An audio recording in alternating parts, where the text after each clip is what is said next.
Listos. Creo que ya le di iniciar la grabación. Listo, ya la inicié. Listos, me avisan lo de la hora, porque ustedes saben que yo arranco a hablar, pero pues es que de psicólogo que no le gusta comunicar, pues es como difícil.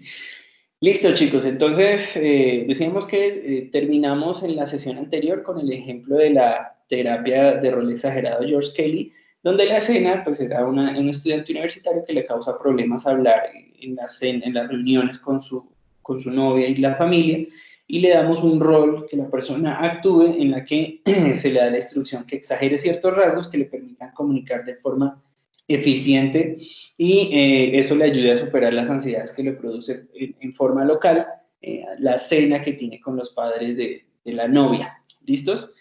Bien, con respecto a ese asunto de la desinhibición y la extinción vicarios del miedo y la ansiedad, digamos que son actividades que le permiten a la persona ver cómo otras personas se desempeñan, ¿cierto?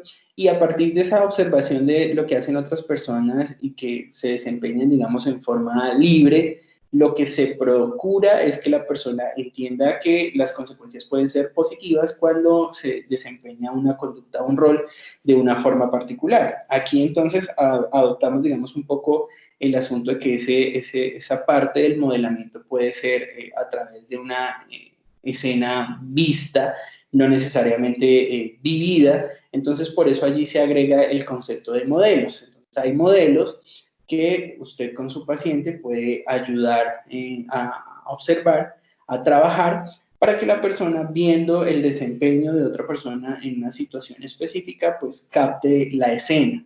¿Cómo es eso de que capte la escena? Pues que capte que, por ejemplo, esta otra persona desempeñándose en una escena normal, cómo es que actúa, cómo es que participa, qué consecuencias, pues, por supuesto, de preferencias positivas obtiene, ¿cierto? Y esto lo puedo hacer de varias formas. Yo puedo trabajar, digamos, una terapia en la que trabajo con videos, escenas de películas, escenas grabadas, porque aquí lo importante es la intención de esas escenas, o sea, que usted la revise previamente antes de poner a observar al paciente la situación. Si usted tal vez está poniendo a observar una escena sobre la cual no tiene idea de cuáles serán las consecuencias y esas son negativas, pues entonces puede ocasionar el efecto contrario. ¿Listos? Aquí entonces también se trabaja el asunto de modelar en forma graduada las situaciones. Se recomienda o se indica pues, que se utilicen varios modelos porque la persona puede sospechar de que, claro, no, pero lo que pasa es que, por ejemplo, lo que pasa es que, claro, como él sí es pinta, ¿no? En cambio yo no, entonces, o como él sí sabe, o como es un actor, entonces la idea es que la persona tenga la oportunidad de ver a varias personas que sí lo hacen para que sienta un poco, además de la percepción de que muchas personas pueden desempeñar un rol de una forma adecuada y también su compromiso como si ellos pueden, pues yo también puedo. En fin, ¿listos? Bien.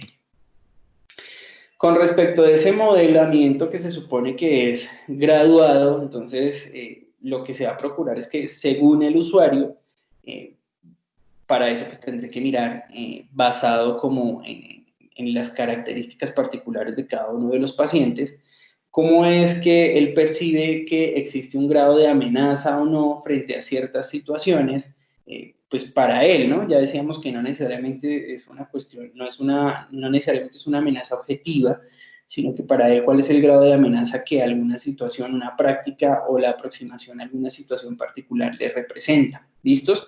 De tal forma que en este modelamiento que es graduado, usted la primera etapa que tiene o que tiene que tener en cuenta muy presente es el tema de valorar cuál es el resultado emocional que tiene una persona cuando usted la expone a la situación. Por ejemplo, si estamos hablando de un video con una escena donde aparecen unos perros, pues entonces, si ese fuese el motivo de consulta, por ejemplo, por el tema del temor a los perros, pues lo que usted está mirando allí es el grado en que existe una activación emocional en el paciente cuando observa la escena, ¿cierto? Y sobre esa observación, sobre esa vigilancia que usted está haciendo sobre las conductas del paciente, pues usted va a observar cosas clave, como por ejemplo esas conductas de evitación que pueden suceder, como cerrar los ojos, mirar para otro lado, evitar el estímulo. Cuando se está haciendo esa evitación del estímulo, pues usted se está dando cuenta de cuáles son las reacciones emocionales ante cierta situación, ¿no? Y ya ahí se va a dar una idea de cuál es el grado en que la persona acepta o no ciertas imágenes o ciertas escenas, que podrían ser, en este caso, en video, o podrían ser una acción física, podría ser una vivencia. ¿Listos? Con respecto a eso, pues este modelamiento que se considera como graduado, no es que se trate como de un prerequisito, ¿cierto? Que toque hacerlo graduado, no necesariamente. O sea que si usted considera que su paciente puede tener un nivel de activación emocional muy grave, entonces usted, digamos, por actividades como esa, empecemos viendo una escena de perros. Y entonces usted ya lo ve que él hace evitación, entonces usted sospecha que esta situación es lo suficientemente grave como para evitar exponerlo al estímulo de una vez o hacer un modelamiento real con un modelo real antes, ¿cierto? Entonces por eso dice aquí, este tema de que el modelamiento sea graduado aparece como un auxiliar del proceso de modelamiento, pero no es sobre todo no requisito, sino no es un prerequisito, o sea, no es algo que obligatoriamente tenga que estar. De hecho, y pues eso será motivo de polémica, pues algunos podrían tomar la decisión de abordar modelos reales de una vez porque piensan que tienen resultados en forma más rápida. Pero recuerden que ese tipo de actividades no son, digamos, no se deben desplegar en función de lo que, del terapeuta, digamos, y de sus afanes o de sus pensamientos, sino con el respeto de las necesidades del paciente para que usted no le ocasione un mal menor. Entonces, por eso aparece aquí que lo que hay que hacer primero es evaluar cuál es el grado emocional de activación que tiene una persona con la sola observación, y ya si no hay una activación emocional importante, entonces usted tal vez pueda decir, listo, entonces podemos pasar a los modelos reales y vamos entonces al corral de los perros, vamos a dejar que el perro se acerque, se aproxime, así como en la escena de lo que veíamos en los videos con mis perritos, que una de ellas falleció.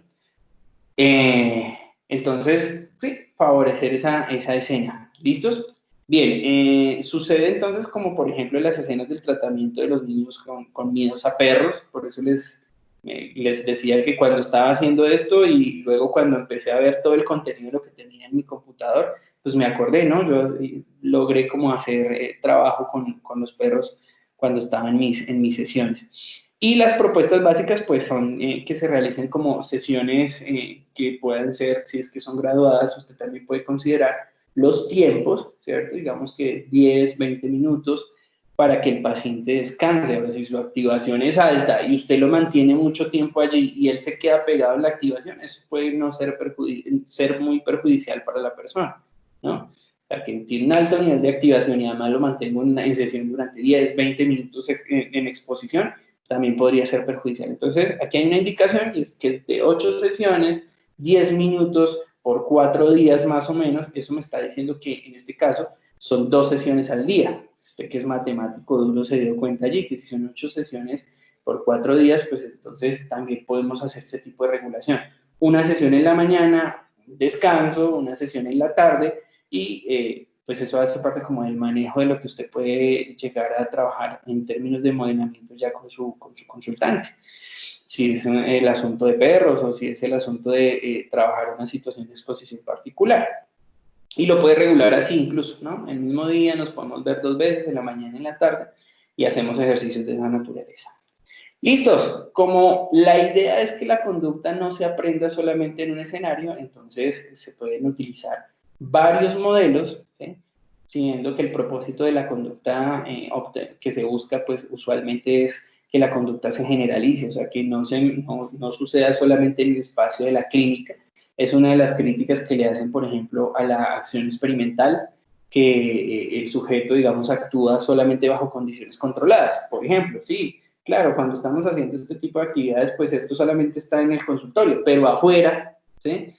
Cuando la persona entra a Transmilenio y siente el peso de las otras personas, ¿sí?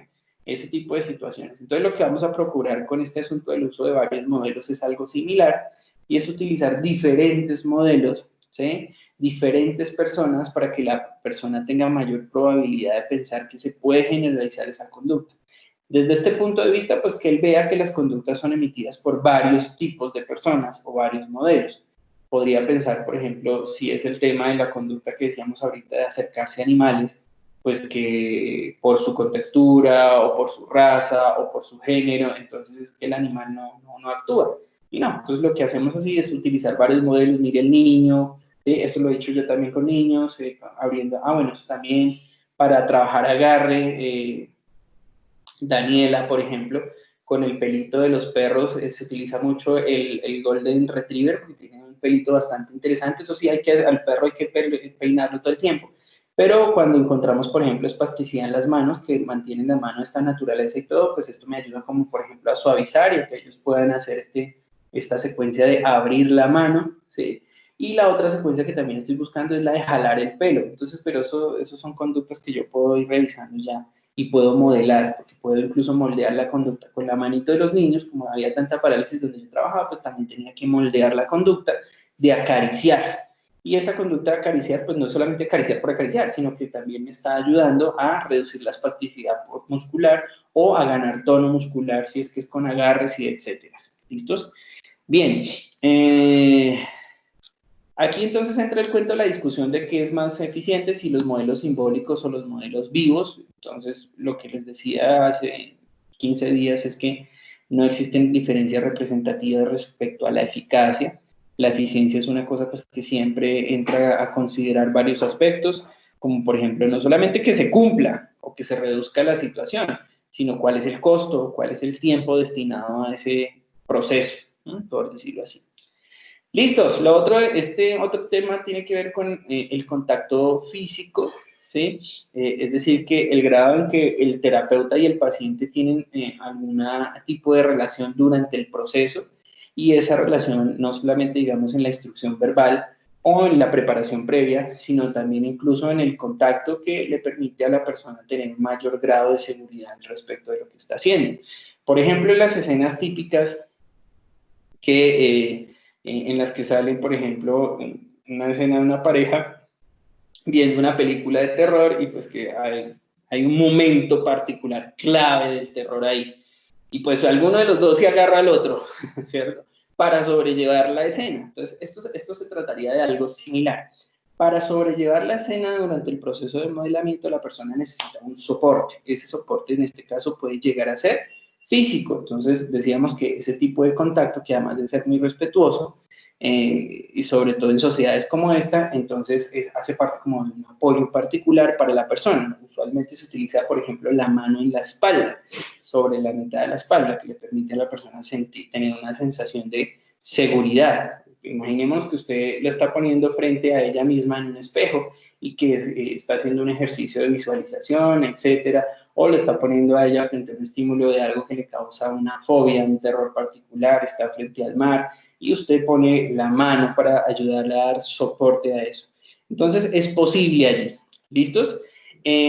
Con respecto a eso, pues entonces hay demostración de esas guías verbales o lo que sea antes del asunto del contacto. Ahí entonces aplican varios detalles que son conceptuales, como el asunto de la extensión vicaria, y es decir que yo pretendo hacer una extinción de una conducta, de una respuesta conductual asociadas usualmente a las fobias o a los miedos, a través del proceso de aprendizaje en que la persona ve que el otro lo puede lograr hacer. Entonces, una de las propuestas de este tipo de técnica es que yo puedo reducir la ansiedad asociada a las fobias cuando a través de ese proceso de modelamiento y en este caso de extinción vicaria, otras personas observan, por ejemplo, que hay un modelo que logra tocar las ratas, los animales, las serpientes, las cosas.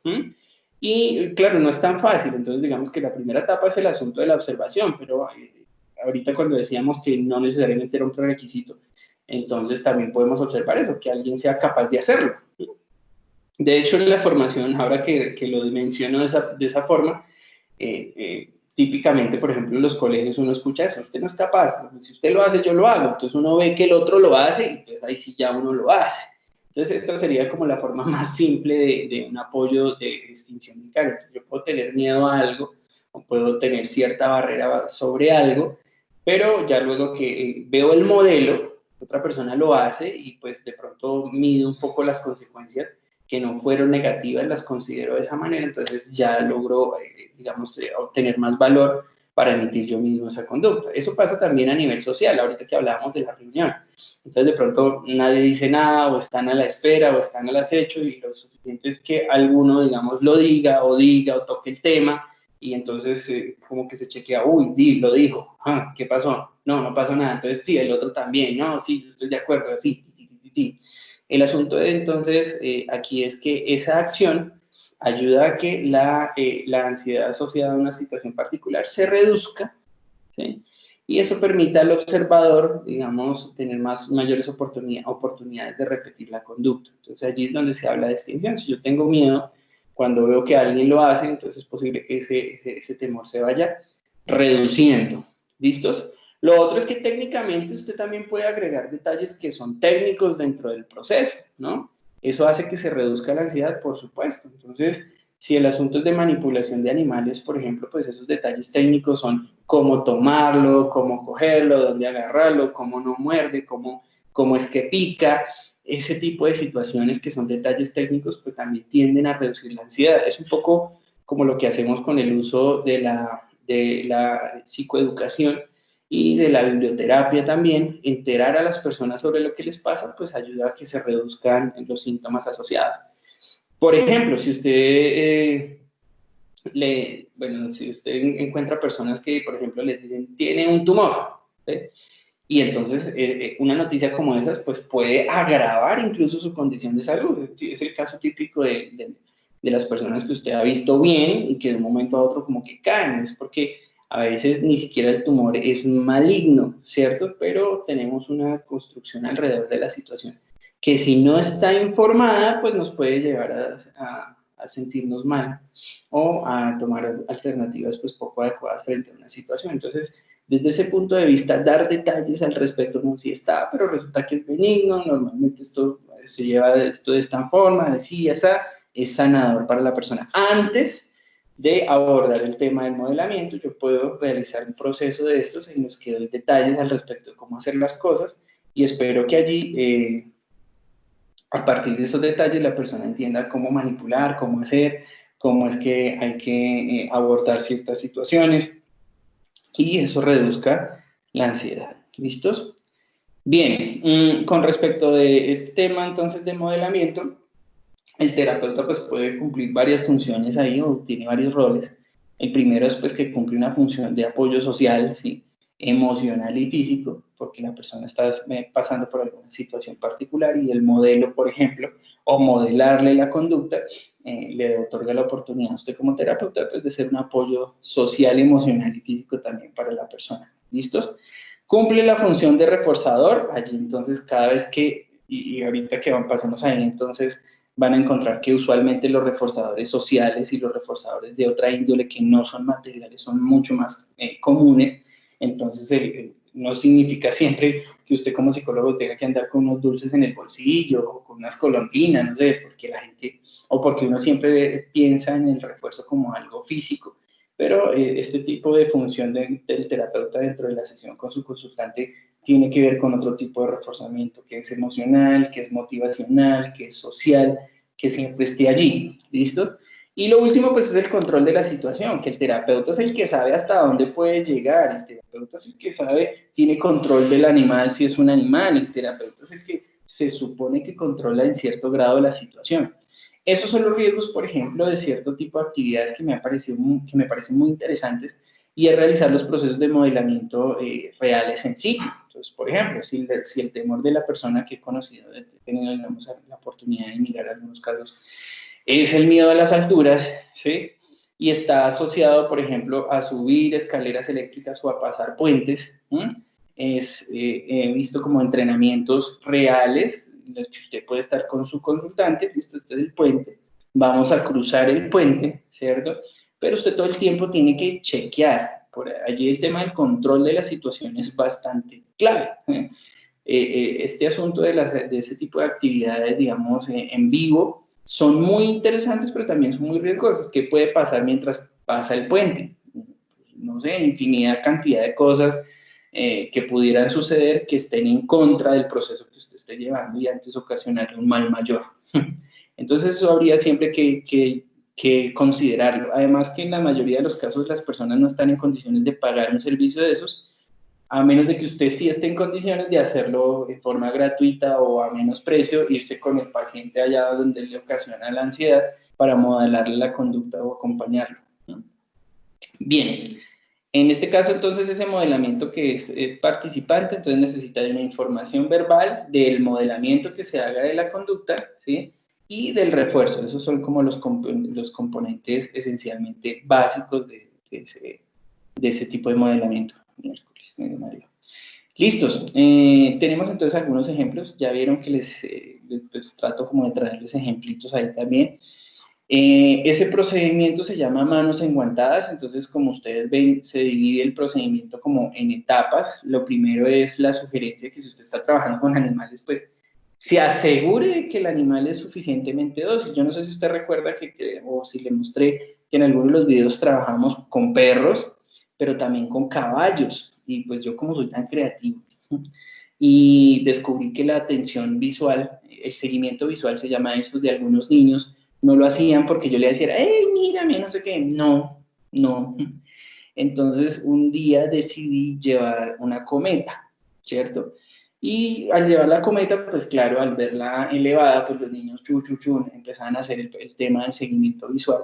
Y sobre eso, pues hacer una asociación, mira la cometa, sí, la cometa, mira la que se va para la derecha, se va para la izquierda, para que ellos vayan asociando ese tipo de cosas, pero eso ya es, digamos, son minucias terapéuticas. Pero entonces en ese proceso, la cometa simplemente hizo unos giros extraños y cayó en la pista del caballo, y el caballo, pues estaban llevando a un niño en ese momento en rehabilitación ecuestre, ¿no? O equinoterapia que le dicen algunos, pues, rehabilitación ecuestre, y a otros le dicen hipoterapia también ahora, pero bien, en fin. El caso fue que la cometa cayó ahí y el caballito, que tenía unas cositas acá que no recuerdo cómo se llaman, pues percibió la sombra y arrancó ahí, de suerte que no logró tumbar el niño, ¿cierto? Pero allí, por ejemplo, es una reflexión para hablar de este primer punto, y es que cuando se trabaja con animales, estos animales deben tener una preparación, o sea, no es como cualquier perro y venga, no. Por ejemplo, las razas son seleccionadas por sus características genéticas que, digamos, que me permiten como un perfil particular de animal que es dócil, ¿cierto? Y sobre eso, además, hacerle un entrenamiento. Entonces, a los caballos, por ejemplo, se les hace un entrenamiento de carga, de tolerancia de los ruidos, de los pellizcos y todo que les pueden dar los niños. No puede ser cualquiera. Si el animal reacciona como en ese caso, pues lo bota al piso y tenemos un problema mayor, que además hasta lo puede pisar, le cae encima del animal. Entonces, siempre que se va a trabajar en ese sentido, pues hay que evaluar el tema de la preparación del elemento y en este caso del material. ¿Listos? Aquí entonces lo que se está proponiendo es que entran, cuando dicen entran al salón, es porque el terapeuta está haciendo un acompañamiento de lo que está sucediendo, pero también va a hacer un modelamiento, ¿listos? En este caso la escena es en un consultorio o en un salón donde se le da al paciente la seguridad de que no se le va a hacer implosión, o sea, no se le va a encerrar con el animal, sino que le dice, no, la puerta está abierta, usted puede salir cuando quiera, allá está la caja, ahí está la serpiente, en este caso la serpiente, ahí está el animal, lo que sea, cha. Entonces, como terapeuta, yo estoy modelando la conducta de, me pongo los guantes, ¿cierto? Chun, y ese sería, digamos, el proceso de la primera, o la denominada primera secuencia, que él tenga conciencia de dónde está el animalito, que me puedo proteger, en este caso con los guantes, y que puedo ir y acariciar. Acuérdese que es un modelamiento en secuencia, que además tiene como principio ese asunto del modelamiento vicario. Entonces lo que yo estoy haciendo como terapeuta es modelar la conducta, dándole a él la garantía, la seguridad de que él también lo puede hacer. A propósito, tengo por ahí algún video de las ratas, ¿se acuerdan que yo les dije? No lo he encontrado, pero lo voy a mirar a ver si lo alcanzamos a revisar. Listos, entonces de aquí para acá es como lo que se considera como las partes esenciales del proceso instructivo. Entonces, acá lo que vienen son instrucciones de la manipulación. Entonces, como primero estamos modelando la conducta con las manos enguantadas, entonces aquí el proceso tiene que ver con dar la instrucción y modelarla para que luego el paciente la pueda copiar, lo pueda hacer él mismo digamos, con sus propios medios, ¿no? Y mire que aquí abajo aparece una observación que es muy importante y es que usted tiene que estar chequeando la ansiedad de la persona todo el tiempo. Es decir, no es la persona la que lo está haciendo, es el terapeuta el que está manipulando, en este caso la serpiente, pero él también puede sentir ansiedad por lo que está viendo. Entonces yo necesito estar chequeando cómo te sientes, de 1 a 10, ta, ta, ta, ta, ta, ta, ta, ta, ta, ta. Y antes de, digamos, lo que vendría siendo las siguientes etapas del proceso, que ya constituyen, digamos, la ejecución propia del paciente sobre la situación. Entonces, en la primera etapa, yo lo que estoy procurando básicamente es modelar las conductas que el paciente debe tener con el animalito o bajo la situación que estoy modelando. Y la siguiente etapa es darle apoyo al paciente para que él mismo lo haga. Ese sería, digamos, el procedimiento general. También traigo aquí a colación un procedimiento pues, que está diseñado para trabajar en grupos donde se pueda reforzar, hacer reforzamiento de ciertas conductas que están siendo modeladas por el grupo, pero que tiene el propósito de tener muchas pasos intermedios para que la persona no sienta escalas emocionales dentro de su paso por el proceso terapéutico. O sea, no siente como que sí, voy bien, entonces algo muy grave. No, le ponemos algo intermedio entre el bien y el muy grave para que los cambios sean paulatinos. Por eso se llama este procedimiento de 54 pasos. Entonces, simplemente aquí lo que vemos es un ejemplo de esos 54 pasos referidos como a un temor. A la alberca, pues es la piscina, ¿no? Entonces, entre estar por fuera de la piscina y estar adentro nadando, lo que se hace es diseñar 54 subestaciones. Pero esposa, yo te abro la puerta. Lo que se hace es diseñar 54 subestaciones dentro de ese proceso que le permitan a la persona, digamos, no sentir vacíos entre las escalas tan profundos que de pronto puedan ser perjudiciales. ¿Listos? Entonces, como vemos aquí, están descritas esas 54 escalas. Ya, digamos, si a usted le interesa revisar en cada una de ellas, pues lo puede hacer con mucho gusto. Y yo aquí le estoy presentando pues simplemente las 54 escalas. La ventaja de estas sesiones que se supone que son de asesoría es que esto no, usted no se lo tiene que aprender porque no es evaluable en el sentido de que va a ser un examen que vamos a preguntar esto, no, sino que es más formativo y usted sea consciente que si en algún momento lo puede necesitar, pues que haga uso de la técnica. ¿Listos? Regálenme un segundo, los segundos acostumbrados para abrirle la puerta a mi esposa. Me gusta que se vaya así y ya vuelvo.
¿Listos?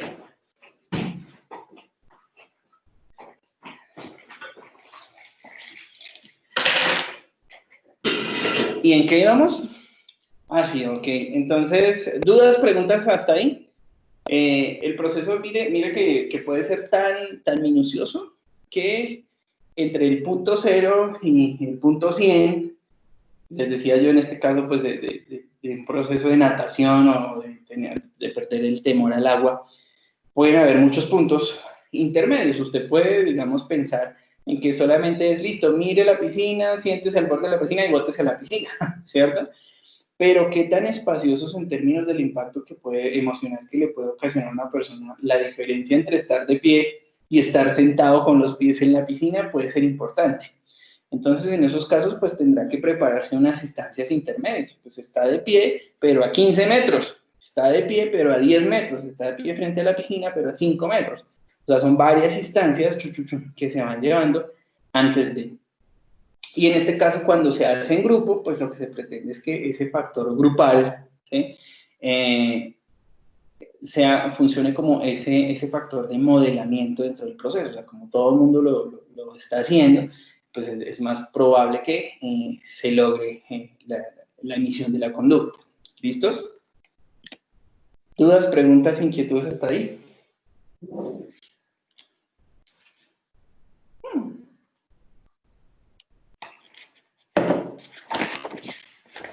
No, profe. Prefiero que me digan no y no que se queden callados porque...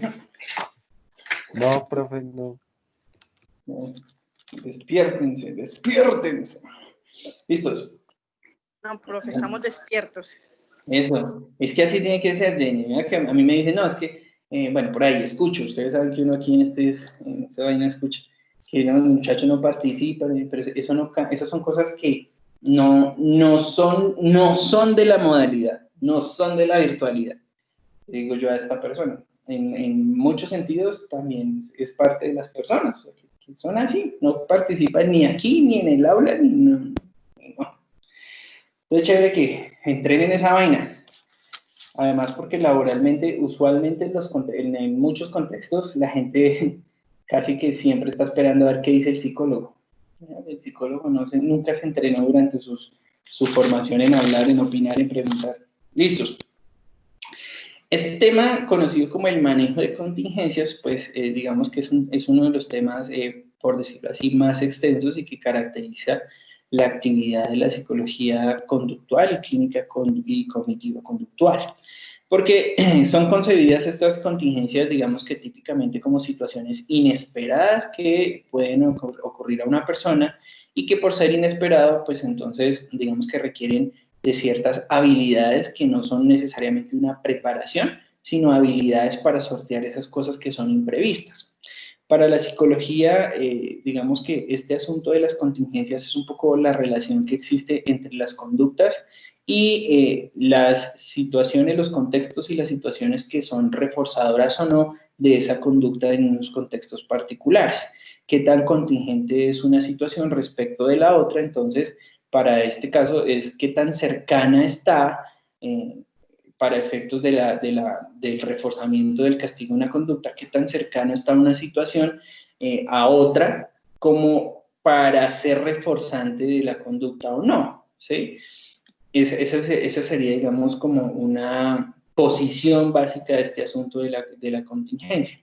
Desde este punto de vista, entonces, casi que estamos hablando desde la existencia de una correlación entre dos situaciones o entre dos eventos o dos elementos que aparecen muy cercanas en el tiempo y que por su correlación o por su, digamos, naturaleza correlacional, pues existe una dinámica entre las dos que hace que algunas de las conductas se repitan o se decremente la frecuencia con la que se repiten. Yo he escuchado este tipo de técnicas, la clasifican como de extinción, y es porque, digamos que una vez que identificamos cuál es la relación de contingencia, pues podemos quitar esas relaciones que son reforzadoras de una conducta y eso favorece la extinción. Pero no necesariamente es el objetivo dentro de la contingencia, o sea que usted también puede hacer un análisis de lo que es reforzador en una conducta para procurar que se incremente, no solamente para que se extinga. Entonces, bueno, serán discusiones al respecto pues, del uso de la técnica. Es decir, así sea que típicamente se utilice para evaluar cuáles son los reforzadores y quitarlos para reducir la presentación de una conducta, pues usted también puede evaluar cuáles son los reforzadores o cuáles son, digamos, los estímulos que están ocasionando decremento de la respuesta y buscar lo contrario, eliminarlos pues para buscar que se incremente una situación. Entonces, dos posturas básicas al respecto de eso y están relacionadas con, digamos que el condicionamiento clásico y el condicionamiento operante. Y entonces nótese que para las dos situaciones pues se utilizará, digamos, la relación de dos elementos que aparecen ahí. En el primer caso pues serían estímulos que están condicionados e incondicionados digamos que sería el juego particular de ahí que hace que se produzca una conducta particular. Y en el caso, digamos, del condicionamiento operante, pues aparecen también dos elementos que hacen parte del proceso y la interacción allí, que son pues los estímulos y las consecuencias respecto de eso. Entonces, esta contingencia es la relación que existe para la psicología que nosotros estamos manejando entre esos dos elementos, sea concebido como condicionados o incondicionados, o sean concebidos como estímulos y respuestas, sería la interrelación que existe entre esas dos. Por eso hará parte, que ya lo habíamos visto antes, como del análisis funcional de la conducta, pues mirar cuáles son las relaciones que existen entre una situación y otra. ¿Cuál es la relación que existe entre una causa y una consecuencia? Básicamente será, digamos, la forma en que nosotros vamos a entender ese manejo de contingencias. Porque en esa relación, pues existen varios escenarios y usted maneja esas contingencias en función de su objetivo terapéutico. O sea que la contingencia es una correlación que existe entre dos elementos que usted estudia para mirar cuál es la conformación y manipula para realizar o para favorecer cambios conductuales en el caso que usted está trabajando en forma particular. ¿Listos? Entonces, una pregunta. Señora. Es que tengo una niña que tiene bruxismo en la noche. ¿Eso se puede aplicar alguna contingencia ahí? Cuando ella presenta ese bruxismo. Yo te digo, esta tensión, ¿verdad? ¿Señor? Es esta tensión muscular en la boca, ¿verdad? Sí. Entonces depende. Si ustedes encuentran que la conducta, digamos, tiene una función particular, entonces, claro, ahí ustedes lo que van a mirar, si es que la conducta aparece en una relación contingente con un reportamiento particular o con un castigo particular. Por ejemplo, la relación de contingencia, digamos, típica con los niños es que aparece algún grado de atención, porque típicamente los niños capitalizan con atención. La transacción que hace el niño no es con dinero, sino con atención. Si ese es el motivo, es posible que usted identifique una relación de contingencia, por ejemplo, entre la aparición de la conducta y el consentimiento que le hacen al niño o a la niña, o a la atención que le hacen a la niña, al niño o a la niña cuando la ven haciendo de esta manera. Entonces, claro, si existe una relación allí, sí. Siempre es importante mirar primero los aspectos fisiológicos, si no existe, digamos, alguna hiperactivación particular de la musculatura de los nervios asociados al cierre o la oclusión de la boca. Y mirar, entonces, por ejemplo, las fonos lo trabajan, les decía yo acá, con unos masajes acá de relajación. Esto puede ser también tensión, ¿sí? Esto puede ser también ansiedad, o sucede mucho en la noche, pero entonces uno de los factores principales sería ver si esto sucede cuando la niña está en vigilia o si está durmiendo, ¿cierto? Que ahí habría una diferencia. Si es que la niña está durmiendo y rechina los dientes, entonces hay que mirar si esta situación está sucediendo, por ejemplo, al dormir, o si está sucediendo solo cuando está despierta, para evaluar bajo qué condiciones es que está sucediendo. Se supone que si está despierta tiene un mayor grado de conciencia y control sobre su activación, entonces podríamos darnos una idea de que algo está sucediendo, si lo hace en forma inconsciente, pero entonces para eso vamos a ver, digamos que en ese caso, si ese fuera el caso, pues cuáles serían las situaciones a analizar, pues el ambiente, las consecuencias y pues por supuesto lo que va antes. ¿Cuál es la consecuencia que le estamos dando a eso cuando la niña lo hace conscientemente? Sería, digamos, el factor principal. Si ella está dormida y está emitiendo ese bruxismo, entonces es posible que el asunto de la conciencia ya no va ahí, o sea que de pronto ya no está operando de forma particular en la conducta, sino que habría que mirar algo biológico.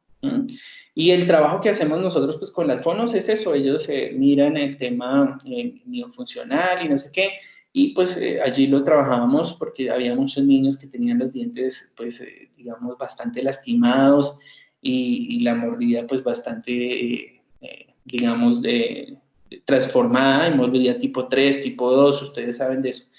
Entonces pues eso se trabajaba con masaje muscular a este nivel de relación bastante fuerte. Y usted tocaba aquí al niño y notaba la musculatura, ¿cierto? Bastante fuerte de tanto apretar los dientes. Y entonces primero mirar cuál es la causa de la situación y si es una causa, digamos, que usted pueda rastrear como algo social que está haciendo la niña para obtener atención, entonces sí hay una relación de contingencia allí. que usted ya tendría que valorar, eso lo iremos mirando. ¿Listos? Claro, mire, aquí en esa relación de contingencia usted también puede analizar que existen reforzamientos que son esencialmente recompensas que se le dan a la conducta o que la persona percibe como recompensas. Eso ya lo hablamos, que hay personas que piensan que están castigando, pero realmente están reforzando la conducta. Ese podría ser el caso si es que la niña, por ejemplo, emite la conducta en vigilia y obtiene lo que quiere, ¿cierto? Entonces, como sabe que a la mamá no le gusta que rechine los dientes, entonces, bueno, tomen ya el dulce o lo que sea, o venga, mamita, pobrecita, lo que tiene. Eso sería, digamos, parte del proceso que está reforzando la conducta. ¿Listos? Bien, también si existen consecuencias que son aversivas, ahí puede ser, digamos, golpes o situaciones de carácter que se supone que son dolorosos. No es un secreto que, digamos, nuestra teoría ha sido criticada por el concepto de castigo, si es eficiente o no castigar. Entonces, aquí aparecen algunas consideraciones sobre las consecuencias que son de carácter doloroso y pues aparece como en la palabra leve para tener presente que en ciertas ocasiones es posible observar ese tipo de consecuencias que a veces la persona piensa que está castigando, pero pueden ser reforzantes de ciertas conductas, con los golpes o con las palmadas en pequeñas atenciones, que no importa si es una palmada, pero es atención capitalizada. Les contaba el ejemplo del niño que estaba en el ICDF, ¿verdad? Y que estaba por hurto y estaba cada cierto tiempo, y descubrimos que entonces que el papá era policía y pues pueda existir ahí como una relación, o sea, que uno pensara, uy, el papá lo va a regañar, pero si usted psicológicamente puede enlazar eso como una relación de contingencia en la que realmente que el papá lo llame no es un castigo psicológicamente para él, sino es un refuerzo, es una recompensa. Así el papá lo que esté haciendo es regañarlo, pero como él era policía y casi nunca se veía, no se lograban ver, lo mandaban de traslado para otros lados, el chico se volvió un niño problema, y esa se convirtió en la forma en que él se podía comunicar con el muchacho, porque lo llamaban. Entonces, porque resulta que eso, bueno, hay unas cosas ahí detrás, en historiales bastante interesantes que hacen como así que el hijo del policía está allá, entonces, en fin. Pero entonces, ese es el análisis que hay que hacer, cuál es el motivo de esa conducta. ¿Listos? Ahí ya tenemos como unos ejemplos y toda esa cuestión, etcétera, etcétera, etcétera.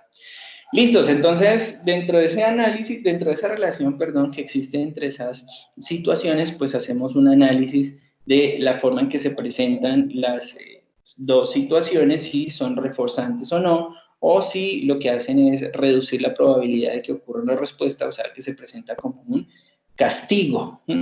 Cuando ya se va a aplicar este tema de la contingencia, entonces lo primero que usted tiene que hacer es analizar cuál es la relación que existe entre esas dos situaciones que están aconteciendo, pero el proceso no se queda allí, porque es que pasa algo particular, y es que el 90% del tiempo los sujetos están en compañía de sus familiares o de sus allegados.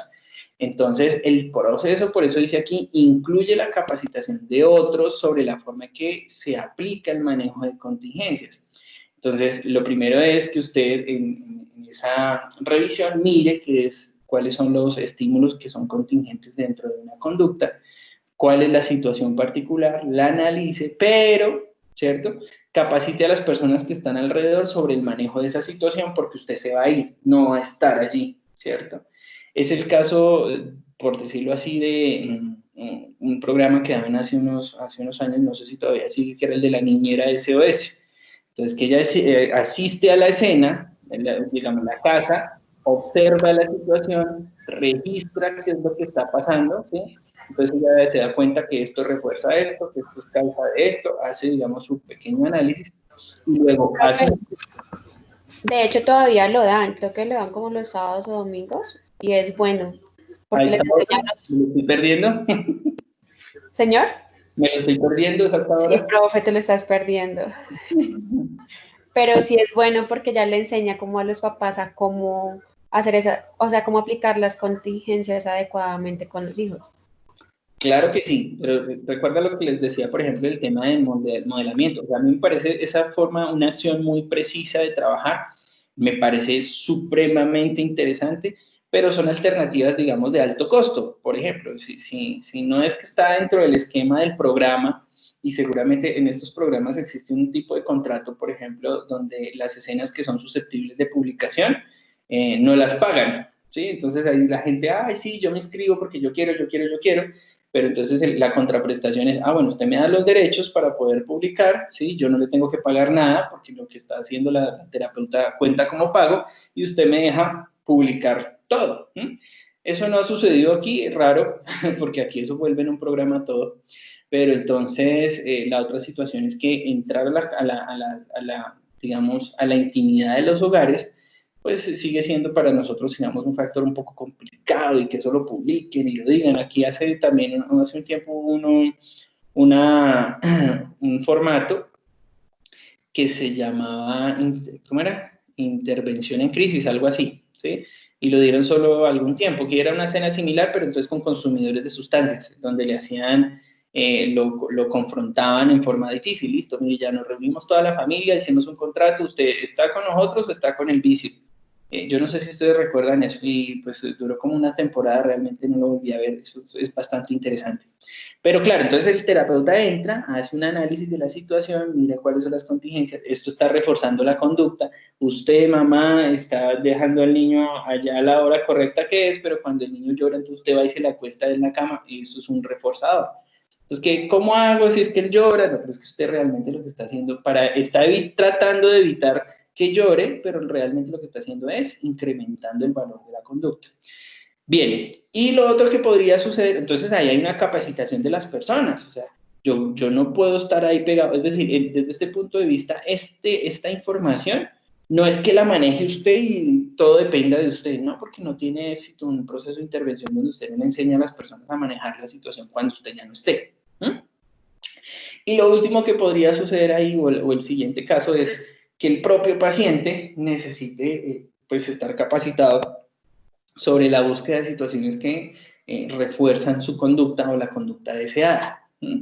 Ya lo vamos a ver, que digamos que hay ciertos momentos en los que el propio paciente necesita identificar cómo es que han estado sucediendo ese tipo de cosas en su propia vida, y al identificarlas y al educar al paciente en el manejo de esas situaciones que le causan placer o que le causan satisfacción, tenga mayor oportunidad de hacer un manejo. Y ya vamos a ver que hay manejos bastante interesantes. ¿Listos? Entonces, en términos generales, pues acá les tengo como un procedimiento de lo que sería el asunto del manejo de contingencias. Yo sé que ustedes ya lo han manejado de ciertas formas, chévere que lo vean desde diferentes puntos de vista, con diferentes profes, y eso me parece enriquecedor, digamos, cuando usted opina, dice, eso sería chévere. Listos, entonces mire, lo primero es que podamos determinar cuáles son las conductas. Y a veces entonces nos enfrentamos a cosas como que la persona no, o menciona que no tiene una idea clara al respecto de qué es lo que quiere. Este punto, pues, el que se encuentra muy alineado con nuestra definición del problema, ¿se acuerdan? Eso se denomina así en investigación, para quién es un problema, por qué es un problema, y las calidades del problema. Y en la consulta clínica, pues, entonces nosotros vamos a tratar de identificar el motivo de consulta, o sea, ¿cuál es el motivo de consulta? ¿Cuál es el comportamiento que se desea cambiar en este caso? ¿Cuál es la conducta que se necesita cambiar? Sería, digamos, específicamente lo que yo tengo que rastrear y facilitar que el paciente pues lo identifique, ¿eh? Y que me ayude a contextualizar en forma muy puntual qué es lo que él quiere cambiar. ¿Listos? Bien, otra cosa que hay que identificar, una vez identificadas las conductas, es la frecuencia con la que ocurre. ¿Qué tan frecuente es? Y para eso yo le tengo que otorgar una dimensión, y es una dimensión cuantitativa, una dimensión de tiempo, por ejemplo, en este caso, ¿listo? ¿Cada cuánto sucede? ¿Sí?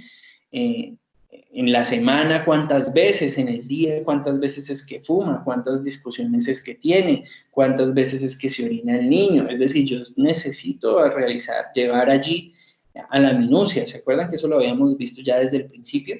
Y también valorar las situaciones en las que sucede cada una de las conductas que se están emitiendo y que se pretenden controlar. ¿Listos?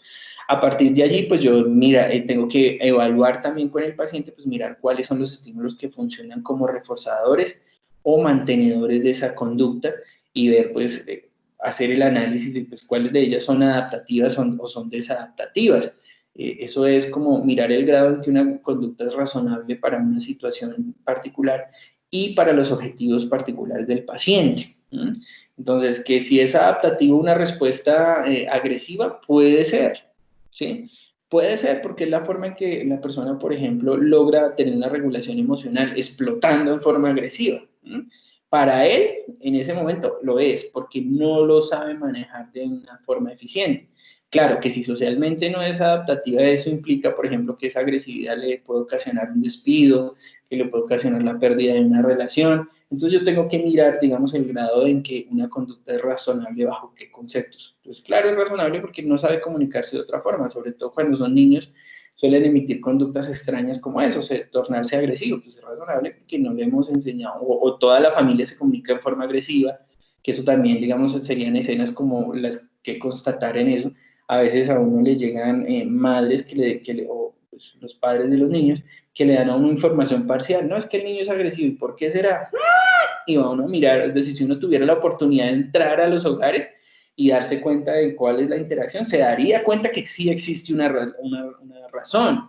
Y allí entonces existe una contingencia, pues claro. Entonces allí sí existe una relación entre la conducta agresiva del niño y la forma como se están comunicando ustedes en casa. Entonces, a veces no es tan fácil, ¿no? Sobre todo por el tema de la censura social que algunos padres puedan sentir que se haga sobre la sinceridad, que digan, sí, lo que pasa es que en la casa, Bien. Y basado en eso, pues poder establecer si de lo que se trata el caso es de conductas pues, que son apropiadas o que son inapropiadas, pero también si lo que está sucediendo ahí es la ausencia de una conducta, es decir, no sé cómo comunicarme de otra forma, en el caso del ejemplo que estábamos dando, es que lo que pasa es que la persona no conoce otra forma de interactuar, entonces no solamente es pensar que vamos a eliminar una conducta, sino que en el manejo de contingencia también es importante pensar en la instauración de una conducta de recambio, ¿cierto? Es decir, no, se comunica de forma agresiva, listo, vamos a reducir la agresividad, pero ¿qué elemento le vamos entonces a dar para que comunique lo que no ha podido comunicar? No simplemente, digamos, quitarle la agresividad resulta que es un factor de comunicación que él tiene, porque no se sabe comunicar de otra forma, no sabe expresar de manera eficiente. Entonces no podemos tratar de abordar el tema diciendo, sí, vamos a reducir la agresividad, pero entonces le tenemos que hacer un recambio, porque si es por una falta de comunicación de emociones, que no lo sabe hacer, entonces aquí es donde dice, hay una ausencia de conductas apropiadas, entonces no lo sabe y eso tendremos que trabajarlo también. Eventualmente ese trabajo podría ser, por ejemplo, por modelamiento. Entonces, reducimos una conducta mirando dónde están los reforzadores y tratando de hacer extinción, quitándolos, y modelamos una conducta diferente. Esa digamos que sería una alternativa habitual muy eficiente, ¿sí? Porque como que no es que dejen a la persona en la nada, porque simplemente aparecería otro síntoma. Como por ejemplo a veces cuando se hacen recambios de síntomas, y tal vez usted lo haya visto o lo verá, por ejemplo, cuando está trabajando uno con consumidores, entonces a veces sí, se redujo el consumo del bazuco, pero ahora entonces se volvió consumidor de licor, ¿cierto? Entonces siempre hay que darle una alternativa a la persona, o sea, no simplemente bajar el consumo de bazuco porque es bazuco, sino cuál es el significado particular de ese consumo. Y eso pasa mucho, chicos. Realmente, ese es un curso que se hace hacia arriba y hacia abajo también, por decirlo de esa manera. Hacia arriba, ¿cómo es? Que típicamente empieza con un cigarrillo, de ahí el cigarrillo a la marihuana, que es un poquito más, entonces va subiendo. Y a veces, entonces, usted lo que tiene que identificar es cuál es la función de eso. ¿Sí? Si usted simplemente piensa que es el cigarrillo por el cigarrillo, entonces la persona se vuelve adicto a los chicles con nicotina, ¿sí? O se vuelve adicto al café, entonces ahí siempre hay que darle, digamos, a la persona una forma de sustituir eso, sustituirlo.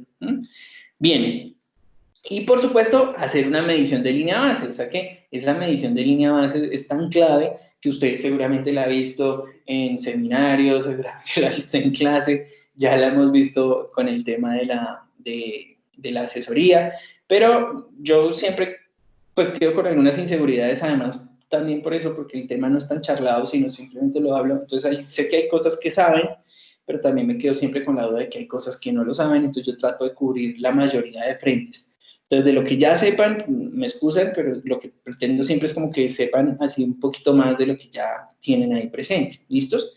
Entonces, ya sabemos que esa línea base me va a permitir establecer cuáles son las frecuencias de una situación particular, ¿sí?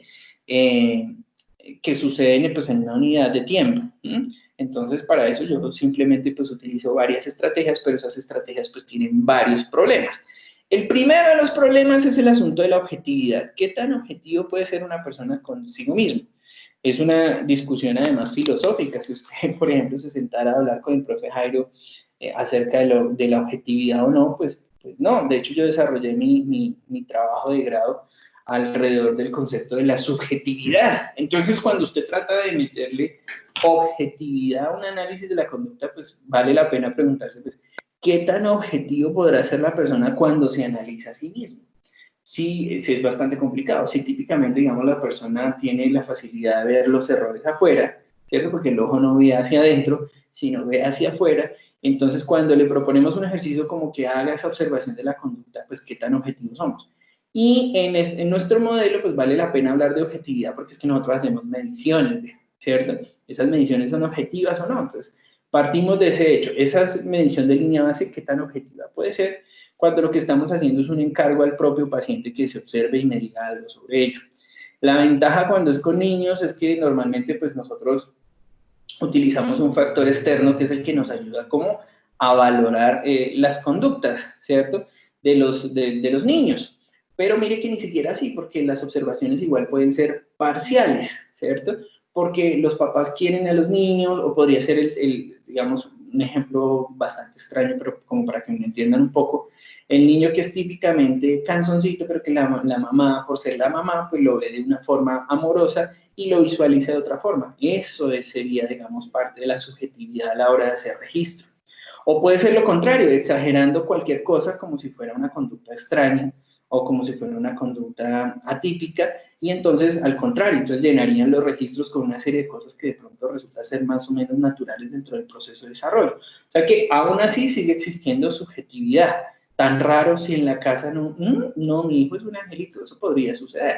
Entonces, la pérdida de objetividad no solamente cuando se observa las conductas a sí mismos, sino cuando se está haciendo observación, por ejemplo, dentro de familiares o allegados. Eso podría ser una situación, digamos, problemática en el tema del establecimiento de la línea base. Lo otro es que usualmente las personas no tienen la formación para establecer frecuencias, tablas, estadísticas, gráficas. Entonces, pues usted tendrá que ser, se supone, como terapeuta, pues el que tiene la información y el conocimiento para ayudarle a la persona a establecer esas tablas. ¿Se acuerda que decíamos al principio? Usted le ayuda con él a hacer unas tablas de registro. ¿Se acuerda? Lo dijimos. Usted hace unas gráficas con los registros que ellos le traen.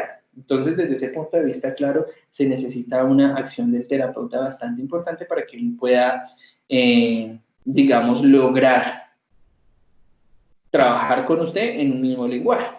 ¿Listos? Bien, entonces para eso digamos que se han otorgado algunas estrategias. Yo no sé si ustedes también lo han trabajado, como por ejemplo este registro de la conducta digamos, denominado muestreo de tiempo.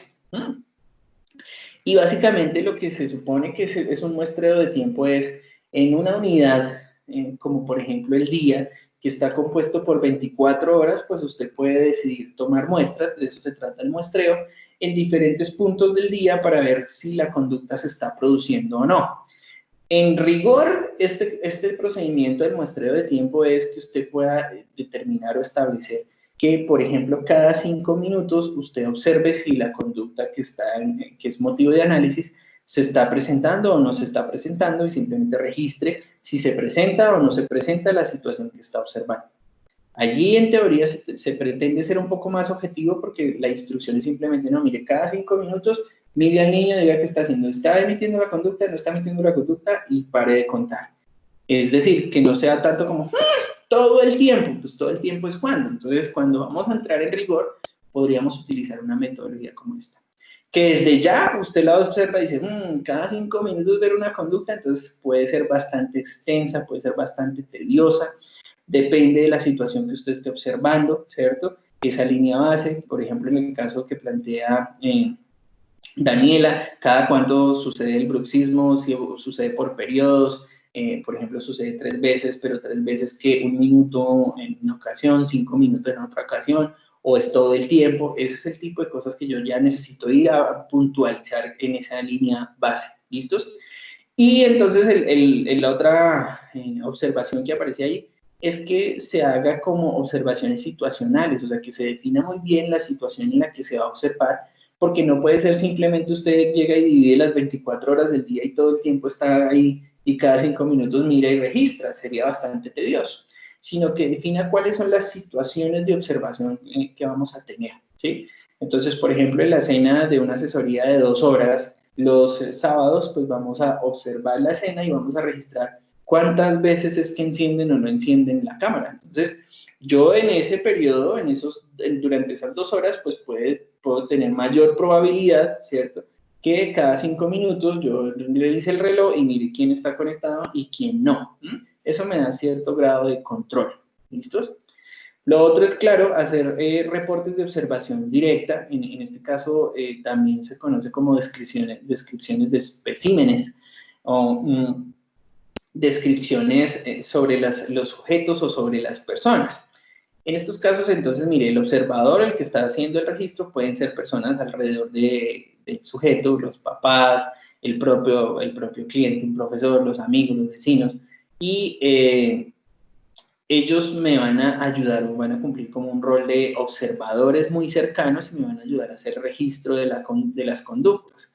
Cuando lo hago de esa manera, pues lo que procuro es tener los registros, así como decíamos ahorita, esta es la tabla, así la va a llenar, llénela así, y la ventaja, como vimos, pues es que esos datos se pueden tabular y se pueden graficar, ¿cierto? Aquí, digamos que nosotros, a propósito de ese instrumento que utilizamos, podemos usarlo como parte de un reforzador de la conducta.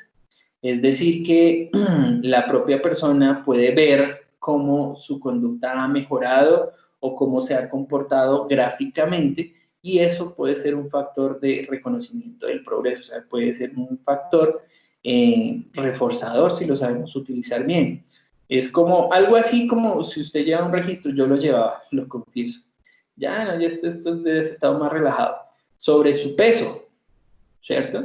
Entonces yo bajé una aplicación y todos los días entonces usted se pesa o lo que sea, entonces usted, si ve que va reduciendo, en mi caso, ¿cierto?, pues se siente motivado. Entonces esa es la función de esa gráfica. Y si no, pues se siente retado, pues ¿a qué más hacer?, ¿no? Entonces ahí digamos que la función del terapeuta es regular ese tema, que no sea desmotivante, sino al revés, que cuando no sucede, pues tomarlo como un reto, listo, hay que redoblar los esfuerzos, hay que hacer otra cosa. Esa es la función de la línea base por ese lado, ¿listos? Digamos que cuáles son las observaciones al respecto del uso de esa línea base, es que cuando usted lo hace de esa manera, usted procura que los observadores sean muy buenos para que usted le den la observación muy precisa. Porque entre más subjetivos sean, puede ser que usted tenga 15, pero entonces lo que podría suceder es que le den 15 versiones diferentes. Entonces se necesita a veces capacitar esos observadores. Esa capacitación es para tratar de mejorar la precisión de las observaciones. Ahora bien, lo que sucede en este caso, pues es que eso va a traer unos costos adicionales, es decir, usted tendría que trabajar con varios terapeutas y pues esos terapeutas también van a generar sus costos por el tiempo o por los registros que se van a destinar a la situación.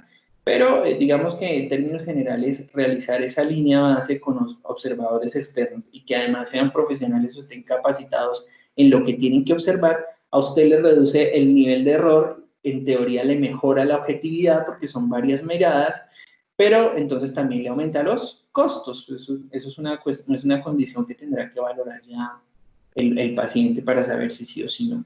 ¿Listos? Actividad básica en ese asunto de registro. Pues primero tengo que saber qué es lo que voy a registrar. ¿Son conductas, son situaciones en particular o qué? y después con eso, pues capacito a mis observadores para que ellos me diligencien los formatos de registro de una forma muy eficiente. ¿Listos?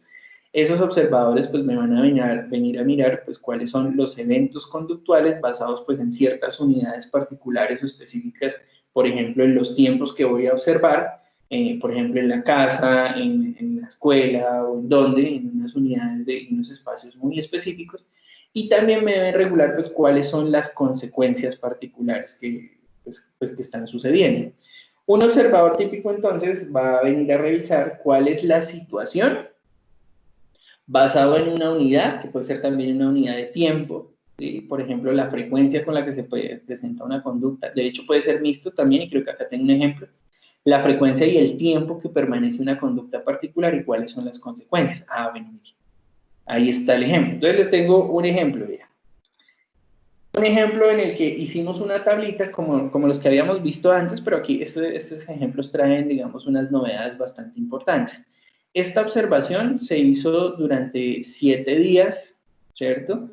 Y esta observación pues se hizo basado en el caso de un niño que está ocasionando pataletas, hace rabietas. Y entonces aquí lo que miramos es que en 1, 2, 3, 4, 5, 6, 7 días hacemos las observaciones de la frecuencia de las pataletas, mire, 1, 1, 1, 1, 1, 2, 3, 1, 1, 2, y también estamos chequeando la duración de cada una de ellas, porque ese puede ser un valor bastante importante y que me dé un dato muy preciso sobre lo que yo espero lograr.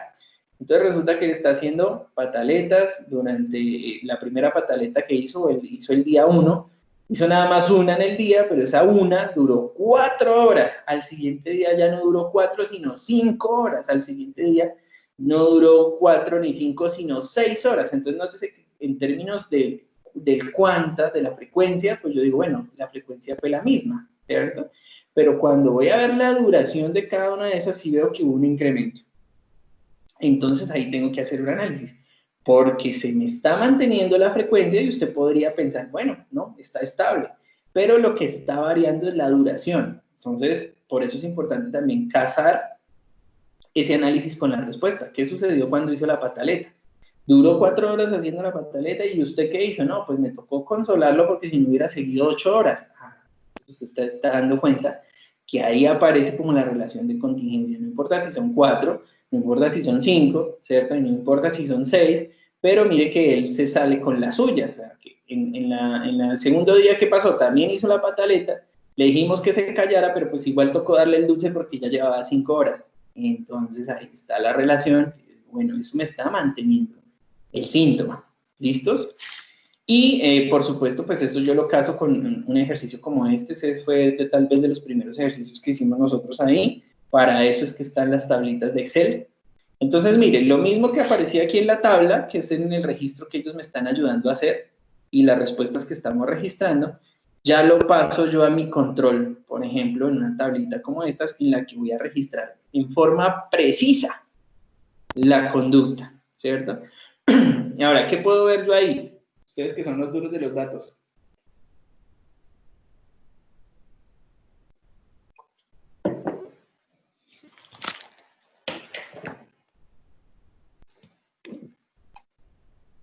¿Todo eso? Profe, que hay un pico, es que no sé cómo decirlo, es una tendencia, o sea, ¿cómo se llama eso? ¿Ese 6 qué quiere decir? ¿La cantidad de veces?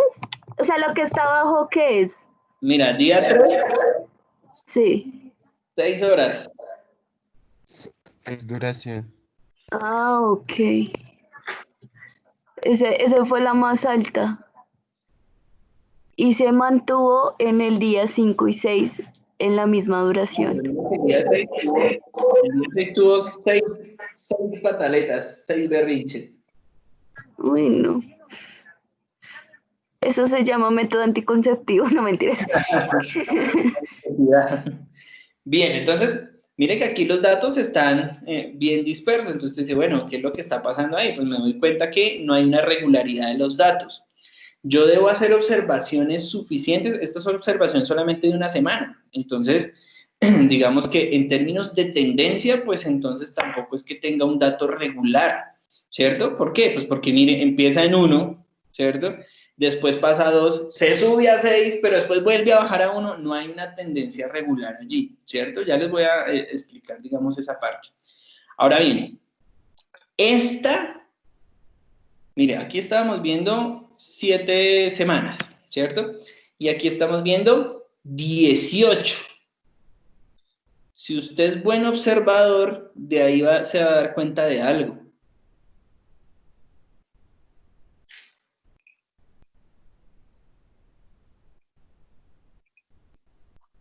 ¿De qué se dio cuenta? Que en ciertos días específicos la contra de pataleta tiene una duración En ciertos días la frecuencia de la pataleta, ¿qué? Perdón. tiene una duración parecida, o sea, algo en ese día pasa para que la conducta de pataleta dure ese tiempo. Sí, de hecho, algo pasó, porque ya el día 16, 17 y 18 está en 0. Y el día 14 ya bajó a Ajá. 0. Y algo sucedió ahí en el día 15, pero ya 16, 17 y 18 está en 0. Entonces, miren, esta figurita de aquí hace parte del proceso de entrenamiento. Durante ese proceso, entonces, se llevó a cabo unas sesiones con el niño durante una semana, durante 7 días, ¿cierto? Cuando usted pasa esta grafiquita acá, usted la va a identificar en esta zona, ¿cierto?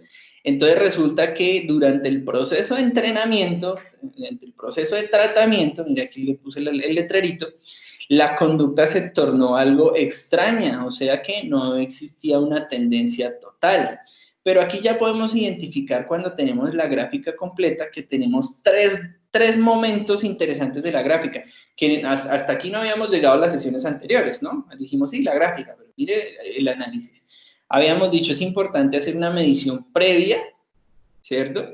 Mire que antes de empezar el tratamiento, esta gráfica me está diciendo, wow, entonces empezamos a mirar la conducta y el niño hacía 6 pataletas, ¿cierto?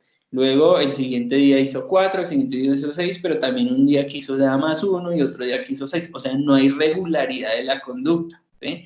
Lo que se sugiere es, digamos, lo que se sugeriría en este caso es aumentar el número de observaciones para tratar de ver una tendencia particular. Por lo menos poder decir que tengo un número cuantitativamente mayor en términos de la frecuencia en que ocurre una conducta que otros. Por ejemplo, en este caso tengo 3 con frecuencia 6 por allá arriba, ¿cierto? Y tengo también por aquí unas frecuencias 1 que son, básicamente son 3, 4 también, o sea que unos días muy arriba, unos días muy abajo y tengo una evaluación muy pareja. Entonces, cuando no tengo, digamos, una regularidad de ese dato y entro a hacer la intervención, pues mire que la intervención tiene un comportamiento similar, ¿no? Que era lo que decía Lorena, pues sí, mire, estaba en 1, pero después en 6, pero después en 1 otra vez, entonces ya no sé qué es lo que pasa, ¿cierto? Porque, entonces, puede ser que aquí estemos en presencia de ciertos efectos terapéuticos, de hecho, usted lo puede notar en la sesión 11 y 12, donde ya por lo menos hubo un aplanamiento por lo menos más constante en por lo menos 2 días. Pero tampoco puede ser una conclusión final, porque nótese que usted, entre el proceso de inicio del tratamiento, también tiene un comportamiento de una sola queja al día, de una sola pataleta al día, perdón, y también se mantuvo durante 2 días. Entonces, digamos que no son conclusiones muy exactas. Eso me indicaría para mí como terapeuta, pues que debo alargar un poco más la observación, sobre todo en la primera parte, porque necesito especificar si es que están muy arriba o muy abajo antes de decir que mi tratamiento funcionó. Y luego miren la medición posterior, o sea que después del tratamiento, yo hice tratamiento del día 7 al día 13, ¿sí? Y en este caso, digamos que el tratamiento se dejó de otorgar como se estaba otorgando a partir de ese día y se empezó a aplicar observación. Mire que hubo repunte entre el día 14 y el 15, entonces puede ser que usted diga, oh, ok, llegamos a 0, y entonces dejamos de medir, y ahí hubo repunte, ¿sí? Y eso le podría ocasionar, ya el papá está en su casa, ay, esa vaina no sirvió, le podría ocasionar una ansiedad a los usuarios. Entonces hay que educarlos, por ejemplo, en el manejo de este tipo de gráficas, primero para que se vean a sí mismos y que es motivante, y segundo que esto no es una fórmula mágica, funciona algo así como un training, miren, entonces en que las conductas vienen y van, suben y bajan, y que usted pues debe proyectar ciertas actividades de seguimiento, se llama eso. Entonces la medición posterior tiene que ver con el seguimiento, de hecho, usted lo puede manejar en tablitas de Excel, mire, de esta manera. O sea, ¿de dónde salió esa gráfica? De aquí, ¿cierto? Entonces usted lo puede manejar de esta manera. Mire que lo primero que hizo fue una medición en 1, 2, 3, 4, 5, 6, 7 días, ¿cierto? Entonces aquí usted dijo, listo, entonces vamos a aplicar este procedimiento relacionado con las contingencias, vamos a eliminarle los refuerzos, vamos a ver qué pasa. Usted tomó decisiones ya aquí. Eso podría suceder con 7 días. La alternativa es que usted diga, no, necesito otros 7 días para medir y poder lograr encontrar una tendencia. Acá no veo una tendencia clara, o sea, no están los datos muy arriba o muy abajo, sino que están dispersos, se llama eso. ¿Listos? Aquí tengo un dato ya sobre el tratamiento que empecé a aplicar. Miren que en el día 1, solamente una pataleta. En el día 2, 2. Entonces, ¿qué pasó aquí que se me incrementó? Puede ser resistencia del niño. Puede ser que todavía no haya encontrado los reforzadores adecuados que estoy manipulando o qué, pero mire, volvió a bajar y yo aquí tomé la decisión de, oiga, esta vaina sí me está funcionando y lo dejo acá. Y luego lo que procede es hacer seguimiento. Pero en el seguimiento, que es lo importante, es tener el panorama general, es decir, tratar de no quedarme con la última parte de la curva, sino mirar la función completa. Cuando yo ya trabajo esto con mi paciente, ¿cierto? Y le digo, mira que empezamos aquí, la conducta de berrinche en este caso, o lo que sea, o de bruxismo si fuera esta, y mira todo lo que hemos pasado para llegar acá, ¿cierto? Y que la persona pueda ver sus resultados gráficamente. Esto puede ser, digamos que la posición es que esto puede ser motivante para el usuario, ¿no? Y decir, oiga, sí, mire, uy, no, sí, sí, claro, sí, tiene razón. La propuesta es que usted, yo creo que se los había mencionado, lo repito, ay, chicos, ya no me dijeron, ya van a ser las 12 y no me dijeron. No van a almorzar. La propuesta es que pues usted logre hacer una medición del mismo número de días para cada una de las secciones, o sea, que haga una medición previa, si se la hizo en 7 semanas o hizo 7 observaciones, luego revise el comportamiento de su tratamiento. Digamos que resultados como este 6 le tendrían que dar a usted por lo menos para una reflexión de mirar si se está implementando adecuadamente la modificación allí de los reforzadores y los cambios que se está haciendo a las contingencias o no, ¿cierto? Para estar seguros y que usted pueda hacer un cambio en la estructura o en el esquema de intervención que está preparando. ¿Listos? Bien, chicos, yo creo que ustedes no me dijeron, ¿sí? Que no me hablan ni para eso, para decirme que ya son las 12. Entonces, para que logren engancharse con el curso. Entonces, pues por lo pronto dejamos hasta acá. Si tienen dudas adicionales o algo, pues me las comentan. En la medida que tenga tiempo les puedo ir compartiendo. Si tienen dudas ahora mismo me dicen. Y si no, pues métanse a su curso, que lo disfruten mucho. ¿Dudas, preguntas, inquietudes adicionales? ¿Que hable ahora o calle para siempre?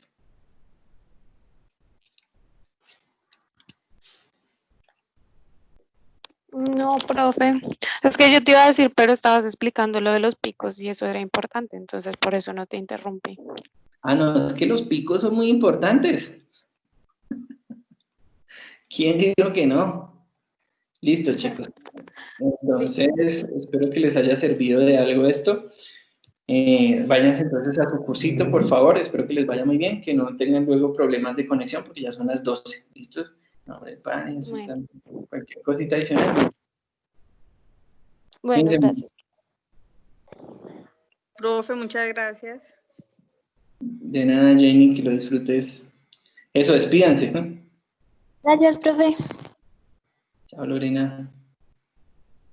Ah, Daniela. La voz de Daniela y Lorena se me parece. Chao, profe. Sebastián.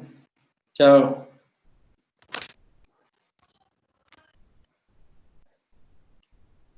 Bye, Daniela. Ay, profe, yo necesito hablar con su merced un segundito. Ah, bueno, escríbeme ahí el WhatsApp porque voy a terminar la grabación para que deje de grabar. Y para que deje grabar necesito colgar. Bueno, señor, chao pues. Entonces, sí, eso, me escribe o me habla.